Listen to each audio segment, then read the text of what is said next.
there'll be a way. We're gonna drop it, drop on all the music they play on the bandstand. Bandstand.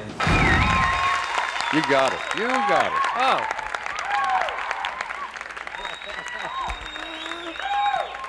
You know, when I see this guy, he's grown about 4,000 feet since I read.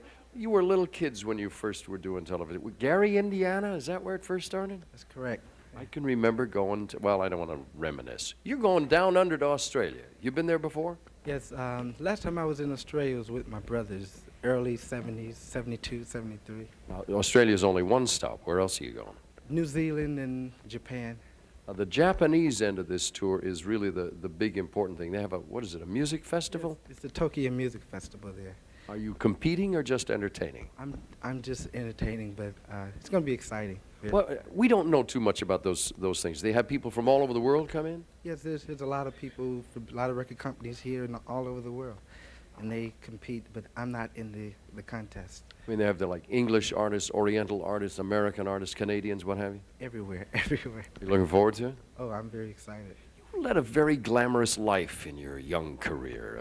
Have you ever appeared before the president or kings or queens of nations? Yeah, we did a command performance for the Queen many years ago. Elton John was on the show, Liberace, and it was very, very crazy because I remember... But no, wait a minute. I mean, all these people are on the same show appearing for, what, the Queen of England? Yeah, and Carol Channing was on the show, too. How old were you at this time?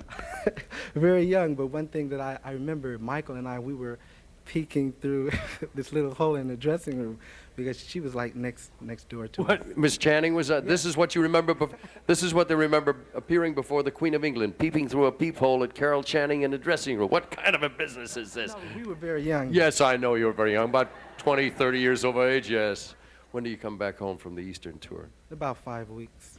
I envy you. You lead a nice life. When you're not doing this stuff, how do you relax? You still do the horse routine? Yeah, horses, and I just sort of, I love the water, the ocean, so that's where I feel that I find peace, just rest. That clears your head. Yeah. Tell me about the other song. What are we going to do? It's a song that I did on my latest album. It's called All Because of You. Should I know anything about the creation of it, who wrote it or produced it or anything like that? I wrote it and produced it, and I'm very excited to do it. It's a good thing I asked about it since he did it all. Ladies and gentlemen, Mr. Jermaine Jackson.